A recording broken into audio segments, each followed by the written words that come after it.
Público implacable, siempre es un gusto, un placer y un privilegio estar en contacto con ustedes. Hoy nos encontramos en la sala de reuniones donde pude ver tantos certificados, títulos, cuadros de una persona que ha sido durante 4 gobiernos con 4 presidentes diferentes, ha sido ministro. Pasamos a saludarle al doctor Horacio Galeano Perrone. ¿Qué tal, doctor? ¿Cómo estás? Muchas gracias por la invitación, muchas gracias por el programa y espero que sea beneficioso para tu audiencia esta entrevista.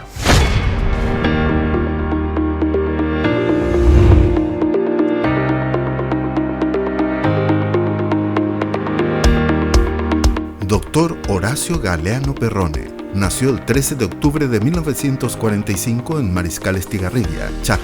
Casado con Carmen da Costa Banumbeck. Tiene 5 hijos: María Teresa, Horacio Gabriel, Carmen María Auxiliadora, José Enrique y María Guadalupe. Y 5 nietos. Bachiller en Ciencias y Letras del Colegio San José. Abogado, medalla de oro, notario y escribano público de la Universidad Nacional de Asunción. Egresado del Instituto de Docencia e Investigación Jurídica de Chile, del Colegio Nacional de Guerra, diplomado internacional en negociación y resolución de conflictos, Venezuela, entre otros. En 5 oportunidades fue decano, en 6 oportunidades rector en diversas universidades. Ocupó 21 cargos en la administración pública, de los cuales 7 fue como ministro. Tiene 17 doctor honoris causa y 2 maestrías honoris causa, maestrías en Defensa Nacional, Ciencias Políticas, Planificación y Conducción Estratégica Nacional, Gestión Educativa de Iberoamérica, doctorados en Derecho Registral y Notarial, Derecho con énfasis en Educación, Defensa Nacional y Desarrollo, Ciencias Políticas y PhD en Estrategia Militar. Tiene varias obras publicadas. Actualmente es presidente del Partido Demócrata Cristiano.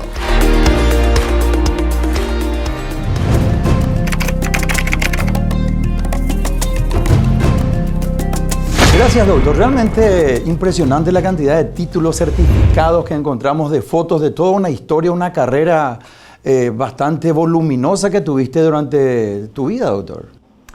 Bueno, yo en realidad no quería ser abogado, quería ser militar. Pero mi papá buscó, que le agradezco, ya en el cielo le agradezco muchísimo, que no haya sido militar porque me pareció, y comencé la facultad de Derecho a los 17 años, ¿verdad? Y hice una carrera maravillosa, fui medalla de oro a la promoción 6-8 de la Facultad de Derecho y también fui presidente del Centro Estudiante de Derecho, que se estaba dando por segunda vez en la historia de la Facultad de Derecho que un presidente del centro sea medalla de oro. Después de eso fue Oscar Key el primero, el segundo fui quien les habla y el tercero fue Hugo Estigarribia, nuestro analista hoy, nuestro intelectual paraguayo. No es fácil hacer las dos cosas. Y en los 6 años de facultad yo trabajaba, enseñaba, a tal punto que trabajé 3 años en el Ministerio de Hacienda y 3 años trabajé en el Poder Judicial. Y terminé siendo a los 22 años secretario general de la Facultad de Derecho de la Universidad Nacional de Asunción, que le reemplacé a un intelectual muy importante que era Ubaldo Centurión Morínigo, le reemplacé. Y a partir de ahí comienza otro momento, otra historia. Vino una beca para el mejor egresado y fui al Centro de Desarrollo Social Integrado de la Organización de los Estados Americanos, que fue mi primera beca. ¿Fuiste al extranjero a estudiar? Me fui a Buenos Aires, en el Centro Centro de Desarrollo Social Integrado, y de ahí gané otra beca, otra vuelta, y me fui a Chile, a donde forjé, voy a decir, en Argentina, forjé un poco un pensamiento sereno, de planificación, de estrategia, de estructura. Teníamos profesores de alto vuelo, de alto nivel, y venían profesores de todo el mundo para dar clases. Ahí conocí a gente muy importante.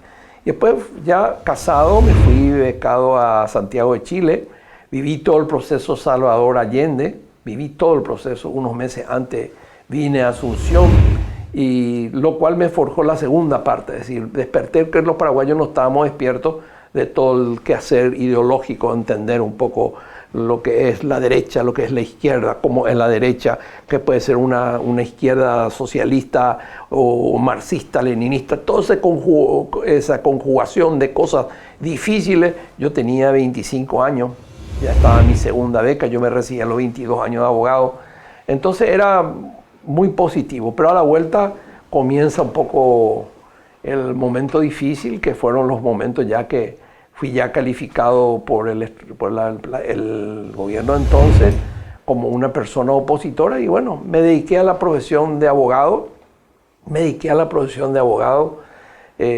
Agradezco, yo soy un hombre creyente, creo que las cosas positivas y negativas forman parte de la vida de un hombre, de manera que yo no tengo ningún resentimiento a todos los tipos de persecución que sufrí durante el gobierno de Stroessner, al contrario. ¿Estuviste preso, doctor? Sí, varias veces,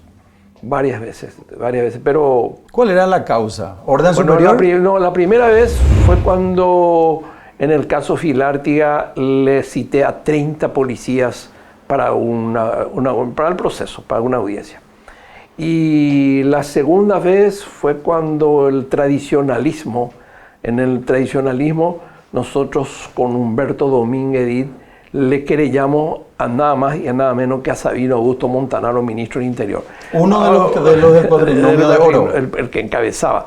Sí. Y hoy yo me río porque yo después me tocó ser ministro y me tocó ocupar cargo, de estar cerca como secretario general de la presidencia, secretario privado. Y yo digo, bueno, lo lógico era que me lleven preso, no podía ser que no me lleven preso. ¿Por qué le querellaron a Augusto Montanaro? Uno de mis clientes pintorescos fue Humberto Domínguez, un hombre con 2 años más. ¿Él fue quien te contrató? Él que me contrató porque dijo que no encontraba en el Paraguay ningún abogado que le quería querellar a Montanaro. Que tengan las agallas. Las agallas para querellar a Montanaro. Yo hoy me río, ¿verdad? Porque dice que el hombre feliz, el hombre que se ríe, no está llorando, sino que ve con alegría todos esos pasajes de la vida y después permanentemente cuando uno viajaba te retenían, te atajaban, te llevaban, etcétera, etcétera. Cada conferencia era... Bueno, pasaron esos días hasta que llegó para nosotros una fecha feliz, que fue una gesta libertadora del 2 y 3 de febrero, que estuvimos muy cerca del general Rodríguez, tanto afectivamente como políticamente estuvimos muy cerca de él. Yo entiendo perfectamente bien que hay gente que no tiene simpatía por lo que él hizo. La sociedad paraguaya no terminó de cerrar sus heridas, la sociedad paraguaya no terminó de cerrar sus diferencias, no se trabajó mucho sobre esas diferencias, al contrario, se ahondaron esas diferencias, cuando que la historia es inmensamente rica y nos puede enseñar muchísimo.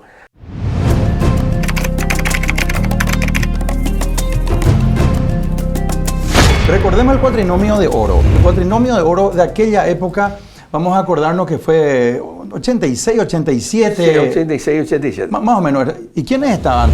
Mario Audo Benítez, Sabino... No, a la cabeza estaba Sabino Augusto Montanaro. Sí. Adán Godoy Jiménez. Adán Godoy Jiménez, Jaquet y Mario Audo Benítez. Justo Jaquet y Mario Audo Benítez. Ese era el cuatrinomio de oro. El cuatrinomio de oro. Bueno, pero cuando vos después ya dejás de ser simplemente un opositorcito y empezás a analizar profundamente lo que pasó, ahí viene... Quiero recordar contigo aquella convención del Partido Colorado. 1 de agosto de 1987. Sí, y estaban Blas N. Riquelme, por el tradicionalismo. Claro. Estaba Humberto Domínguez Div, estaba creo que Chávez también. La figura más importante en ese momento, sin lugar a dudas, Luis María Argaña. Luis María Argaña, que tomó un pequeño distanciamiento, pero que nosotros ya teníamos, los opositores, teníamos ya bien claro el tema de que algo se estaba moviendo, porque como dijo en estos días un dirigente colorado también, cuando el Partido Colorado se mueve, el Partido Colorado tiene una característica de 1887, que siempre tuvo oposición. Pero ¿quién era el único que podía destronarle a Alfredo Stroessner? Andrés Rodríguez. Bueno, yo voy a decir una cosa, porque yo si algo me quieren poner, yo fui un eterno conspirador, ¿verdad? Fui un eterno conspirador y a veces cometí errores, no fui comprendido porque estaba en la línea de fuego de... A mí me dijo una vez, es la primera vez que voy a decir esto, ¿verdad? en esta entrevista. En Implacable. En Implacable. Yo llegué a cultivar la amistad de una persona muy cuestionada para un sector, que era el doctor Edgar Linneo Ifrán. Yo no fui ifranista. Yo, siendo dirigente estudiantil, era al contrario, antifranista. Porque lógicamente él deja el poder antes, pero después cultivamos un grupo de gente, no solamente colorado, cultivamos la amistad de un hombre inmensamente rico en su capacidad intelectual, y sobre todo era un hombre muy afable, muy interesante. Y él nos dio a una generación que veníamos muy motivados, muy calentones veníamos de la política. Él nos hizo bajar a la realidad y dijo: señores, aquí el único que le puede echar, dijo en una oportunidad cerrada el grupo, a Alfredo Stroessner, se llama Andrés Rodríguez, nombre y apellido. El único que está en condiciones. El día que él se mueva, se va a Stroessner. No, el Partido Colorado, por la interna colorada, no está en condiciones de echarle a Alfredo Stroessner. Vamos a decir que vamos a hacer una división de aquella época, la parte militar que manejaba evidentemente Andrés Rodríguez. Ahora, una parte. Sí, no todo. Bueno, ahora una parte, bueno, correcto. La parte política fundamental, importante, que le da un sustento a la parte militar, ¿verdad? Si no, es imposible practicar un golpe de Estado. ¿Quién tenía la conducción de la parte política como contrario a Stroessner? Stroessner siempre se caracterizó por tener gente, como una cuestión emblemática, le tuvo a don Tomás Romero Pereira. Primero, que interinó el gobierno del 7 de mayo, en realidad, al 15 de agosto de 1954. Después fue ministro de Obras Públicas, ministro del Interior, ministro sin cartera. Un hombre que venía con un antecedente brillante. Él había egresado de la Escuela Militar de Argentina, se reincorporó al ejército como en el grado de capitán, luego ascendió a mayor, primero fue cuartel maestre del mariscal José Félix Estigarribia y finalmente fue jefe de inteligencia de la guerra del Chaco. Él venía con unos antecedentes y era el hermano de Cayo Romero Pereira, es decir, una persona respetada como colorada. Entonces, él fue el hombre que, cuando deja a don Tomás Romero Pereira, le pone otro elemento emblemático, que era don Juan Ramón Chávez. Él buscaba siempre que el Partido Colorado tenga cuando sucede el proceso de la militancia combativa estronista, que algún día tenemos que hacer un programa por radio, porque por televisión es más costoso el tiempo, ¿verdad? Stroessner ya empezó a olfatear que las cosas iban a cambiar. Pero no iban a cambiar porque mi presidente, muy querido y recordado, Andrés Rodríguez, decidió cambiarle, como muchos estronistas piensan. O porque decidió, para mí, el más brillante intelectual paraguayo de la transición, que fue Luis María Argaña, sino fue una decisión hemisférica, una decisión de la política hemisférica. Tenía que terminar Stroessner, le insinuaron... Cuando hablas, discúlpame, doctor, de la política hemisférica, ¿podemos hablar de los Estados Unidos? Solamente. El mundo hegemónico está en los Estados Unidos. Por eso uno puede ser anti-yanqui, pero americanista. La embajada americana tuvo mucho que ver para que se le pueda practicar o hacer un golpe de Estado a Stroessner. Él dio la luz verde y esa luz verde nomás la que hacía falta. Categórico. Eso sin lugar a duda. Jamás hubo, como tampoco no fue presidente de la República Lino Vidó por decisión del Comando Sur de los Estados Unidos, como no fue presidente de la República fulano tal. Toda esta transición está marcada por los Estados Unidos. Yo tengo mucho agradecimiento, quiero decir, a los Estados Unidos en primer lugar, porque siempre nos protegieron en la época de Stroessner y tuve la oportunidad de estudiar 3 veces en los Estados Unidos, entre ellos en la Universidad de Defensa de los Estados Unidos. De manera que separo muy bien lo que es el anti-yanqui y el proamericano, ¿verdad? Por eso conozco perfectamente cuando a mí me dicen Biden no va a ganar. Los Estados Unidos primero respetan sus instituciones republicanas, sus instituciones democráticas, su tradición, su liderazgo en el mundo. Un liderazgo en el mundo que tiene que resolver conflictos muy graves, con Rusia, con China, que tiene que resolver problemas con Irán. Y muchas veces nosotros miramos desde un sitio que es muy paraguayo y no vemos la dimensión exacta de lo que pasa en el mundo. Y sí, efectivamente, y también le dijeron a Rodríguez que ya no continúe más, también, ¿verdad? Claro, que sea solamente el presidente de un periodo. El presidente del periodo. Si hacemos nosotros un paseo... Independientemente decirle que le tengo un tremendo reconocimiento y agradecimiento, y por eso en estas piezas hay muchas fotos que recuerdan mi gratitud al general Andrés Rodríguez.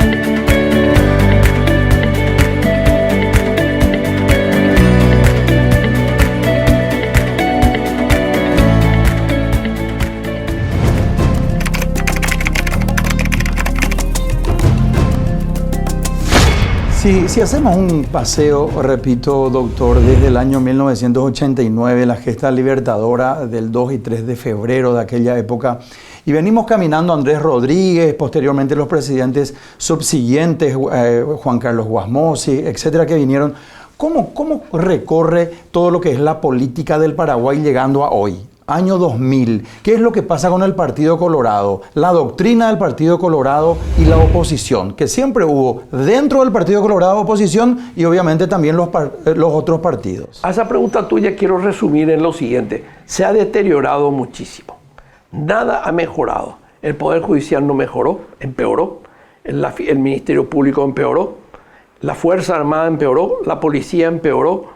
Todo empeoró, e inclusive, voy a decir como católico apostólico romano, hasta la propia iglesia también empeoró. ¿Por qué empeoró? Porque todas las instituciones fueron degradadas.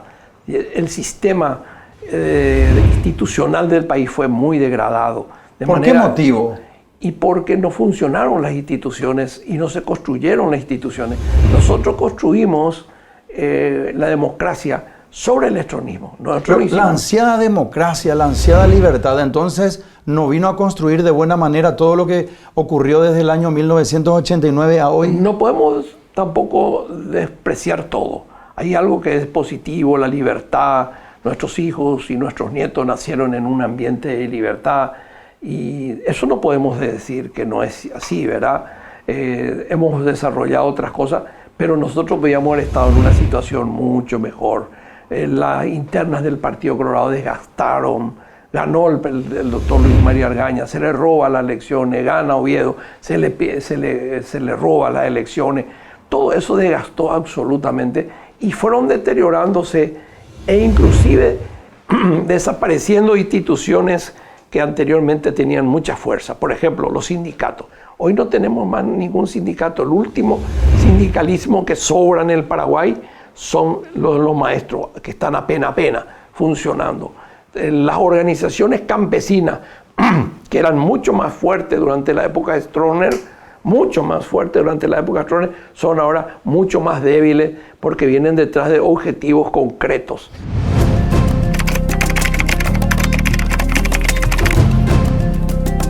¿Cuál es la injerencia que tiene realmente la embajada americana dentro del contexto de lo que es el gobierno del Paraguay? Y hago esta pregunta, doctor, porque se habla tanto del robo de las elecciones de Luis María Argaña. ¿Por qué entonces, si tenía preeminencia la embajada americana, dejó que ocurra eso?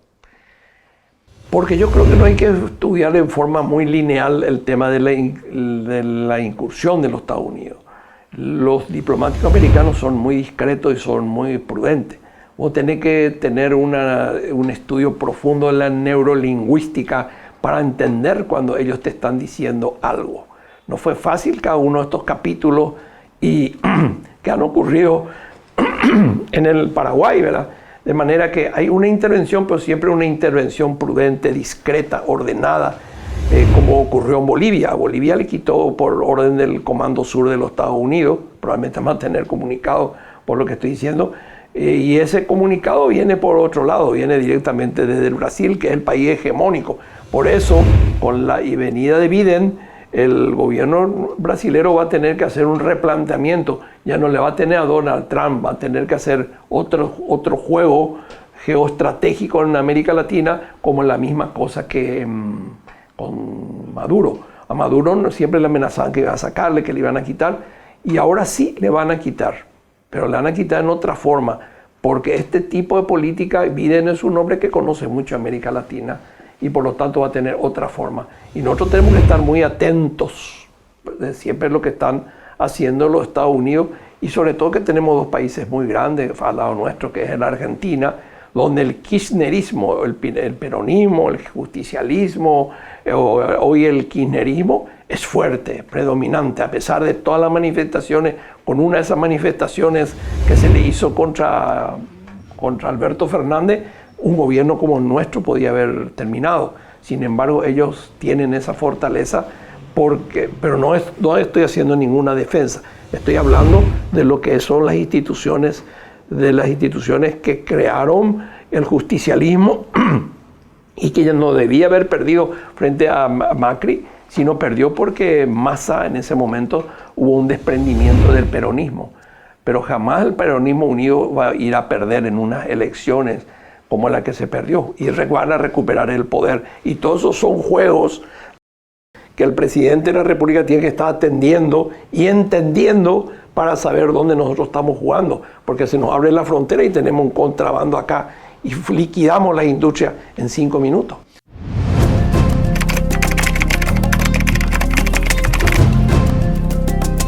¿Cuál podría ser el motivo que desde el año 1989 a hoy, solamente 3 años y medio o 3 años 8 meses aproximadamente, ha permanecido un gobierno que no sea el gobierno Colorado? Recordemos que después del presidente Nicanor Duarte Frutos, gana la Alianza Patriótica liderada por Fernando Lugo. Sin embargo, no termina el periodo y se le hace un juicio político y termina Federico Franco. Sin embargo, al siguiente gobierno le sucede de nuevo un Colorado. Entonces, ¿por qué, si vemos los números del gobierno de Fernando Lugo, son los mejores números realmente a nivel económico? Cierto, tenemos que decir que todo lo que ocurría en Brasil y a nivel regional era muy bueno también. Era favorable. Era muy favorable. Entonces, pero de cualquier manera, ¿por qué no llega a terminar el único opositor que podría haber terminado un periodo de 5 años después del golpe de Estado? ¿Qué es lo que pasa? ¿Es tan fuerte el Partido Colorado o justamente liderando Lilian Samaniego la Asociación Nacional Republicana y juntándose con un gran capitalista y visionario como es Horacio Cartes, retoma el Partido Colorado? ¿Qué es lo que pasó a tu criterio? Yo creo que en esa pregunta existen muchas preguntas, ¿verdad? Yo creo que el Partido Colorado se le puede batir al Partido Colorado. Pero el problema no está en el Partido Colorado. No te olvides vos que Horacio Cartes gana las elecciones, muere Oviedo.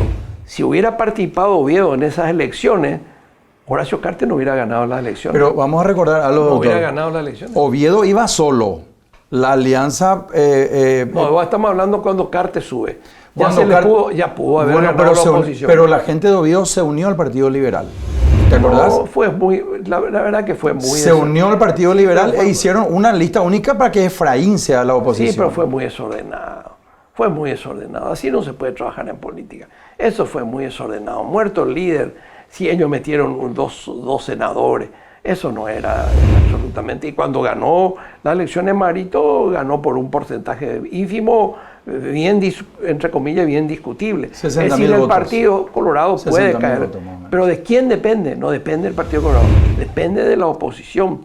De la oposición que articule una unidad fuerte y que articule. Porque nosotros tenemos cualquier cantidad de movimientos y de manifestaciones, de organizaciones campesinas, organizaciones obreras, todos. Pero todo es balcanizado, cada uno forma una islita por separado. Es difícil encontrar, porque para ganar unas elecciones, hace poco dije, esto verá, vos tenés que tener una estructura, 2 cosas tenés que tener como presupuesto fundamental. Primero tenés que tener una estructura en todo el país, una estructura, y hay 2 partidos más que tienen esa estructura en todo el país, el Partido Colorado y el Partido Liberal. Entonces, el que pretende hacer unas elecciones, porque mucha gente pasa por esta oficina, diciéndome que ellos van a formar una tercera, cuarta lista y van a abrir. No vas a ganar las elecciones si no tenés la estructura del Partido Colorado, del Partido Liberal. ¿Por qué cae Fernando Lugo? Esa respuesta necesito. ¿Por qué cae Fernando Lugo? ¿Por qué no termina su periodo? Bueno, yo puedo encontrar muchas causas, pero él empezó a tener un mal relación. Lo de Curuguatí no es cierto, ese no es un pretexto. ¿Verdad? Un pretexto político siempre se vive con pretexto. Yo creo que... Ese fue un pretexto para echarle a Fernando Lugo. Un pretexto del pretexto. Yo creo, y que lo digo con mucho respeto, porque al fin y al cabo fue también mi presidente y nunca yo hablé mal de él, ¿verdad? Y creo que a él le faltó, y voy a decir algo también fuerte en este programa, vos cuando tenés una disyuntiva como la que tuvo Fernando Lugo, tenés que tener la decisión y tomar la delantera para que no te hagan nada. Si él hubiera reaccionado con una posición, no le dio el cuero para reaccionar en esa forma. Pero si alguien reaccionaba, acuartelaba las fuerzas militares, acuartelaba a la policía, quitaba lo que no estaban de acuerdo, tomaba las medidas, tomaba algunas medidas más que no quiero decir para no caer en una exageración. No, con más coraje. Más coraje, no iba a caer. Cayó porque él flojeó. Pero si tenían igual los votos en el Poder Legislativo. Stroessner decía una frase, yo no fui estronista, recuerdo a la gente, vamos a caer por duro, pero no por flojo. Si él hubiera sido duro esa noche, con una decisión, la gente veía que sacaba el cuartel a las calles, que tomaba la policía, que tomaba decisiones fuertes, firmes, decididas, él no iba a caer. Le faltó, pero sí cometió errores. Le nombra como parte de la negociación a un ministro, a Candia, con mucho respeto a Candia Amarilla, no mueve a su ministro de Defensa, no mueve a nadie, así que se va a caer nomás.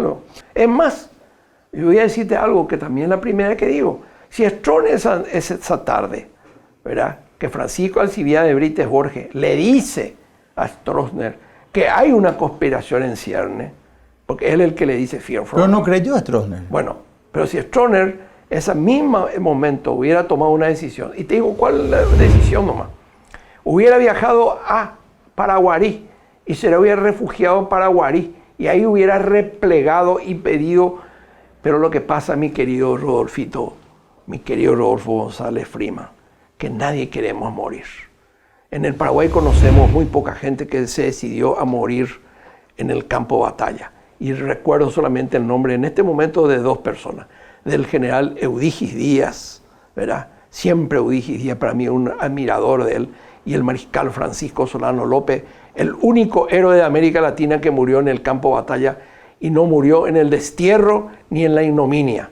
Pero si vos tenés un mariscal López o tenés un Eudigis Díaz que se le planta, y se le planta como tiene que plantarse, como nos plantamos nosotros en Boquerón, en Anagua y eso, no te va a pasar nadie. No hay ni un medio, ni un elemento que no se te va a hacer si vos no te plantás. Ahora, si no te plantás, siempre, después de tener muchos años de poder, Stroessner dudó, ¿verdad? Dudó y encontró. Y hay que reconocer, hay que reivindicar militarmente ese golpe del 2 y 3 de febrero, que fue un golpe impecable, con muchos errores que no pudieron asimilar la parte contraria, porque el estronismo tenía todavía salidas para poder resistirle esa noche, y nosotros estábamos contando minuto tras minuto. Yo, sin embargo, doctor, difiero contigo y creo firmemente que si Stroessner se ponía en esa actitud, hubiera fallecido e igual hubiera tomado el poder Andrés Rodríguez. Yo considero que iba a ser la segunda así. parte estoy de acuerdo contigo, ¿verdad? Pero te digo nomás que Stroessner tenía mucha confianza. Estaba cantado el resultado, estaba la embajada americana, tenía todo el sustento político, tenía todo el sustento militar, se quedó solo Stroessner. Sí, yo en la segunda parte estoy de acuerdo contigo, pero yo creo que nosotros tenemos que reivindicar que cuando vamos a defender algo tenemos que estar decididos a morir, porque no hay peor enemigo que el que está decidido a morir. Y nosotros no encontramos ninguna persona en esa decisión. Por eso recuerdo con mucha emoción al soldado de esa noche del 2 y 3 de febrero, que no fue fácil, y que lamentablemente el general Lino César Viejo, si sus hijos me escuchan, no supo mantener esa bandera del 2 y 3 de febrero en el sentido de decir, bueno, yo me iba a plantar en esta circunstancia, él tuvo oportunidades para plantarse, estaban en otra cosa. Y no quiero decir, simplemente para no crear mucha polémica, la gente, vos cuando estás en el poder, tenés que ejercer el poder y vivir del poder. No te tienen que preocupar, y te voy a decir qué es lo que no te tiene que preocupar, y qué es lo que tanto le preocupa a la gente que gobierna este país, este glorioso país, lleno de gloria. Le preocupa demasiado la plata, demasiado piensan en los negocios. Pero si no te interesa un pepino la plata y no te interesa un pepino los negocios, no, vos te puedes convertir en un enemigo altamente peligroso para quien quiera enfrentarte.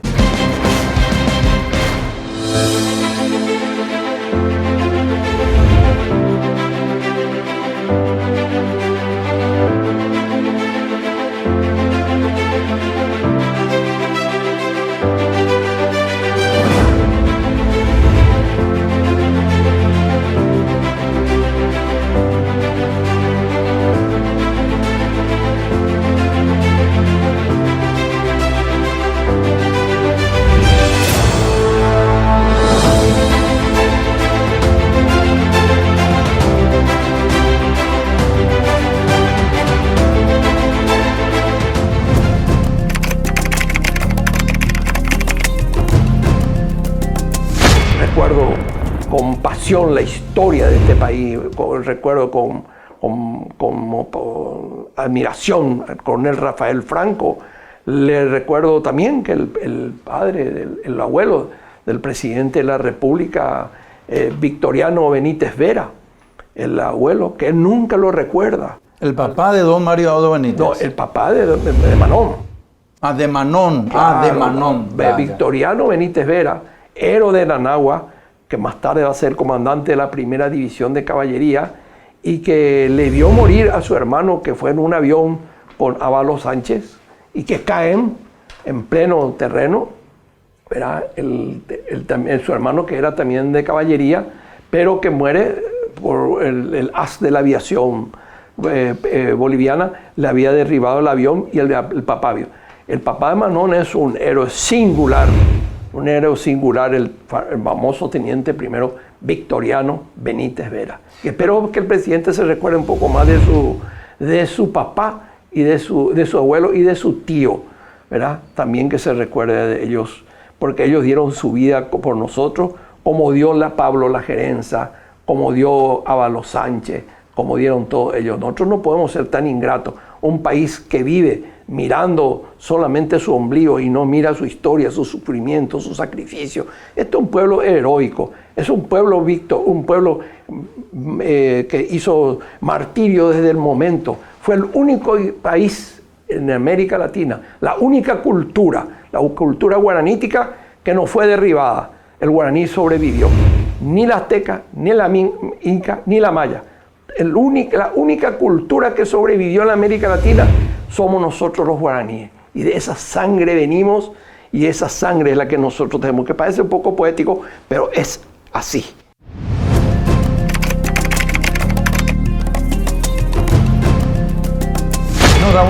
Realmente da mucho gusto escucharle, doctor, y uno aprende. Yo no quiero dejar pasar este programa sin hablar de un tema álgido que sé que manejás y bastante bien, con un criterio hasta personal, si se quiere, porque difiere de otros criterios que a lo mejor es el común denominador. ¿Y de qué estoy hablando? Del EPP, de la zona del norte. ¿Por qué no se puede todavía con el EPP? ¿Cuál es la circunstancia de que las FTC tengan 14 millones de dólares aproximadamente anualmente como presupuesto? Hoy día creo que están ya arriba de 1.000 o 1.200 efectivos, ¿verdad? De las Fuerzas Armadas, de la Policía, de la Senat, dentro de las FTC, Fuerza de Tarea Conjunta. ¿Qué pasa con el EPP? ¿Por qué te hago esta pregunta específica? Porque en varias circunstancias que conversamos me dijiste que esa guerra o que esa contienda no se va a ganar con armas, sino que con una política de Estado. Sí, quiero hacer, como decimos los abogados, de previo especial pronunciamiento. Yo tengo un entrañable cariño por la Fuerza Armada. Primero nací en un cuartel, el 13 de octubre de 1945, en Mariscal Estigarribia, en el asiento del RI 1-2 de mayo.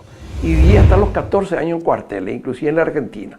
Quiero entrañablemente a la Fuerza Armada. Y estos militares saben que yo les quiero, les aprecio y conozco su historia. Enseñé en todos los cursos de la Fuerza Armada y la Policía Nacional. Pero la salida no es militar, esa es mi tesis, la salida es política. Ellos hace rato tenían que haber nombrado ya un comisionado nacional para la paz en el norte. ¿Hay que convenir con el EPP?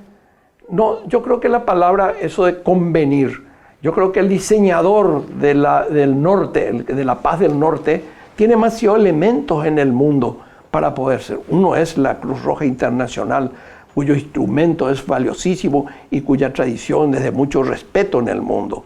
Por otro lado está el tema de las Naciones Unidas y tenemos que servirnos de ejemplo. Yo estoy con la tesis firme de que tiene que venir la paz en el norte. Concepción y San Pedro llaman y claman por la paz. Bueno, eso no significa, doctor, todos queremos la paz en el norte, pero ¿cuál es la forma? Bueno, y eso hay que diseñar. Yo te puedo decir que lo que se está haciendo no va a conducir a nada. Y lo que se está haciendo se le está combatiendo con las armas al EPP. Correcto, eso es lo que se dice. Pero voy a poner lo que se estudia en doctrina. Si vos tenés 30 combatientes, como muchos le escucho decir, pues son unos cuantos pelagatos. Y sí, son pelagatos, pero 30. Si son 30 de acuerdo a la doctrina de la insurrección, vos tenés que tener por cada combatiente 10 de la logística. Es decir, que ahí ya tenemos 300. ¿Pero cómo se explica eso? Y porque están los manuales del Comando Sur de los Estados Unidos. Pero por cada una persona que está supuestamente dentro del campo, del monte, hay 10 personas satélites. 10 personas que son la logística de él. Y de cada 10 de la logística, no digo yo, dicen los manuales, de la Escuela de las Américas, que tan criticados que los Estados Unidos, y de cada 10, no hay tiempo nomás para ir en esta biblioteca a llevarte y mostrarte el documento. De cada 10 logísticas son 10 políticos. Quiere decir que nosotros tenemos mínimo 3.500 personas que simpatizan con el EPP. ¿Hay políticos que están, por ejemplo, sentados en diputados, en senadores que son afines al EPP? No creo porque tienen que tener yo creo que la pregunta tuya puede insinuar que el Frente Guazú tiene simpatía. Vos podés tener cierta simpatía en el sentido de que decirle, bueno, señores, la situación de la pobreza es calamitosa en San Pedro, en Concepción, pero más allá de querer reconocer, en mi caso, por ejemplo, reconozco que sé que existe una pobreza, una miseria, pero yo me reafirmo y estoy dispuesto a debatir con diputados, con senadores y con el gobierno de que la solución no es, y voy a poner el caso de Denis, la forma de Oscar Denis, ¿verdad? Cuya foto acá también está en mi escritorio, que fue un gran vicepresidente, a quien recuerdo con mucho cariño. Vamos a recordar que cuando él fue vicepresidente, vos eras ministro de Educación. Sí, un gran vicepresidente. Y acá, por ejemplo, nunca se hizo una negociación en forma, ¿verdad? Y vos estás esperando que el EPP le va a dar libertad, le va a una persona que ni la FARC le pudo tener a un ex vicepresidente, le va a alargar, le va a cuidar más que a su hijo. Entonces, cuando vos traes gente del exterior, por ejemplo, la Cruz Roja Internacional, yo confieso que yo tengo contacto con la Cruz Roja Internacional, ¿verdad? Tengo contacto con la Cruz Roja Internacional por mi trabajo de investigación, etcétera, etcétera. Nosotros tenemos acá también contacto con distintos premios Nobel. Tengo contacto con varios premios Nobel del mundo. Y acá también hay que tiene que ser un trabajo sencillo. La Cruz Roja tiene la experiencia suficiente. Y para tranquilidad del gobierno y para tranquilidad de los asesores de Mario Audo Benítez, la Cruz Roja no da el estatus de beligerante. No se preocupe, ese consejo que le dijeron, si nosotros le traemos la Cruz Roja van a ser declarados beligerantes. No, eso no es cierto. Le mintieron, le engañaron. ¿A quién le mintieron? Al presidente. ¿Quién le mintió? Y alguien le habrá dicho que si viene la Cruz Roja Internacional va a darle el estatus de beligerante. Y le voy a dar más una noticia. Si el EPP llegar a plantear firmemente ante el Gran Comisionado de Naciones Unidas su condición de beligerante con la ley de la ley que rige en el norte, con la implementación de las Fuerzas Armadas y de la policía, nosotros estamos muy cerca de que ellos sean reconocidos como fuerza beligerante. No sé por qué no lo hicieron, porque yo creo que ellos en el campo militar, en el campo de combate, tienen su capacidad de resistencia, pero no tienen toda la visión estratégica política y que se tiene que aprovechar esa situación. Y yo les puedo decir, hay posibilidad de la paz, hay posibilidad de los organismos internacionales, hay posibilidad de rescatarle con vida a Denis, todas esas posibilidades existen, pero la voluntad política tiene que existir. Nosotros hacemos todas las cosas por proselitismo, todo hacemos por exitismo, todo hacemos para figurar, para figuretear, todo hacemos, y así no se puede trabajar.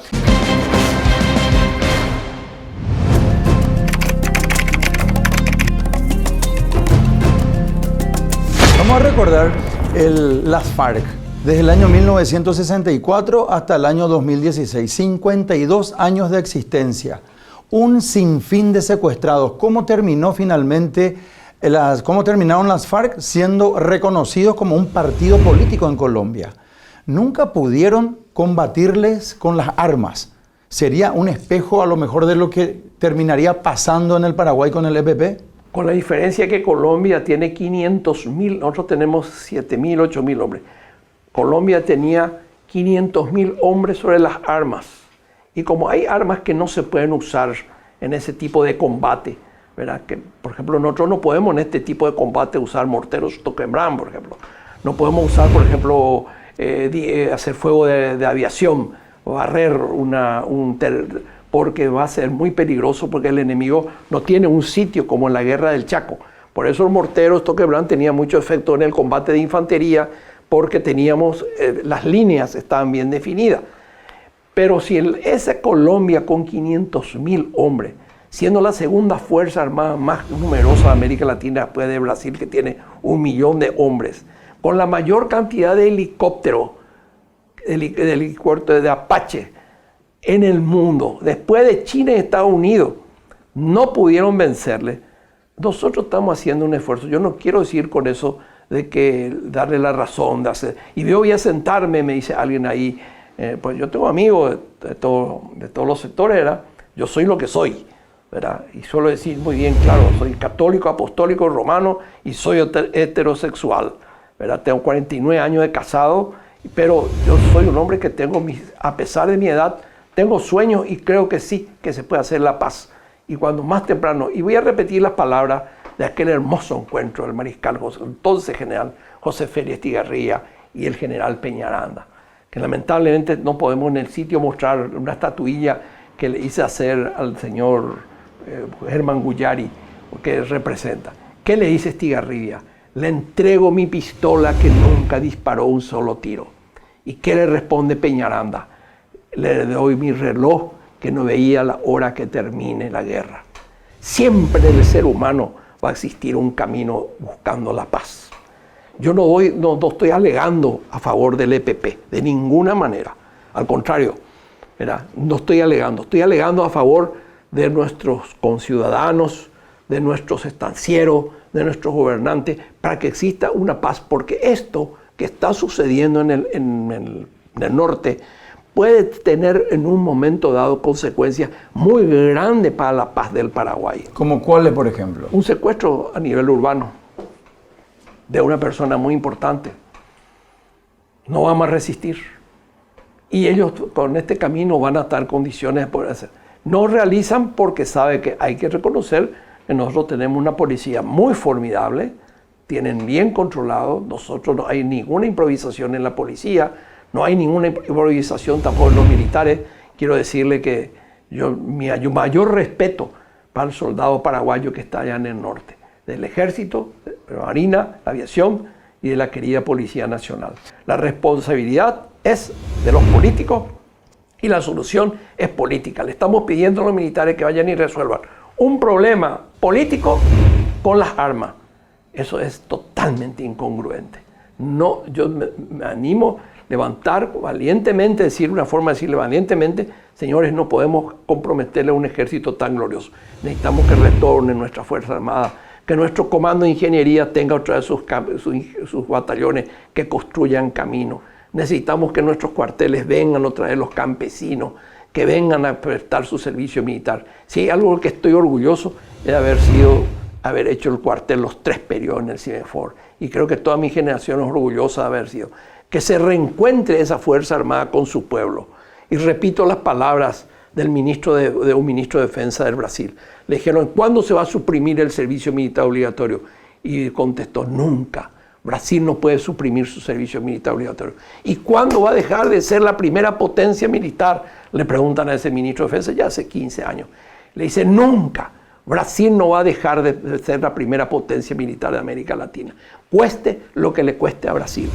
Y así está ocurriendo, ¿verdad? Y todo el mundo mira a la Amazonia, ¿verdad? Mira la Amazonia. Por eso cuando Roberto Carlos, vos que sos un gran cantante también, cuando Roberto Carlos dijo Amazonia, reserva de humanidad, le hicieron cambiar, dijo reserva de Brasil. Brasil es la reserva de la humanidad, pero no la Amazonia. Pero los muchachos están mirando la Amazonia como un problema político estratégico para comerle al Brasil de repente declarar. Es decir, muchas cosas que se ven, pero que uno tiene que mirar esto con inmensa alegría. Es decir, no con tristeza, siguiendo un poco las palabras del sermón de hace unos días del querido Ricardo Valenzuela. Uno tiene que mirar con optimismo, Yo quiero ver a mi Fuerza Armada resplandeciente, fortalecida, pero no entregándole una misión a quien le pueden terminar de destruir. Tu familia es de Concepción. Ahí estuvo la famosa 4ª Región Militar, después la 4ª División, el Regimiento 5 Generalía, hoy el Regimiento 10 Sauce. Mi familia, discúlpame, como hijo de concepcionero y mi esposa también es concepcionera. Claro. Te digo más que Concepción, bueno, vos estás casado. No, es muy caro a mis afectos. Muy caro a los efectos. Sí, y esa Concepción. 4ª División era una 4ª División muy querida en Concepción. Parte de nosotros fuimos a Concepción como cimeforistas. Y recuerdo también con esas instalaciones maravillosas que tienen que volver a hacer. Pero también tienen que abrirse las escuelas, los hospitales. No creen que yo ninguna de estas cosas ignoro. Pero yo creo que el planteamiento no es una resolución militar. La resolución militar va a tener un costo muy alto para este país. Y va a terminar destruyendo, como está empezando a destruir a nuestra Fuerza Armada. Yo quiero agradecerte, doctor Horacio Galeano Perrone, que nos hayas recibido de tan buena manera en las instalaciones de tu oficina. Don Horacio Galeano Perrone, ministro durante 4 periodos con 4 presidentes diferentes, que realmente hemos visto aquí un sinfín de títulos, pergaminos y por sobre todo sabemos que eso está inmerso como una gran sabiduría dentro de tu persona. Yo quiero agradecerte mucho. Y también tengo que decir en forma muy sincera por tu amistad, que nos conocemos hace mucho tiempo, si bien diferimos un poco en edad, me siento tu amigo y muy complacido por eso. Muchísimas gracias, doctor. Soy yo el agradecido. Hace mucho tiempo no hago una entrevista tan distensionada y tan linda como esta, ¿verdad? Así que lo digo con mucha... Yo soy un paraguayo que quiero entrañablemente a mi patria. Yo soy un hombre que quiero entrañablemente a mi patria. Soy guaranítico, soy comunero, soy francista, soy lopista y admiro a todos. Y en las mismas contradicciones de la historia, ¿verdad? Nosotros tenemos que caminar hacia la reconciliación, no solamente ya en el norte, tenemos que caminar la reconciliación de todos los paraguayos. Y ningún paraguayo tiene, como ocurrió con José Asunción Flores o como ocurrió con Herminio Jiménez, tiene que vivir en el exilio. Nosotros tenemos que iniciar el camino del reencuentro de todos los paraguayos cuanto antes para que esta economía y este país pueda crecer. Y yo repito nomás estas pocas palabras, por siempre viva mi patria. Muchas gracias, doctor. Y así llegamos al final del programa Implacable, hoy con la presencia del doctor Horacio Galeano Perrone. Dios mediante, el próximo domingo nos volveremos a encontrar. Chao.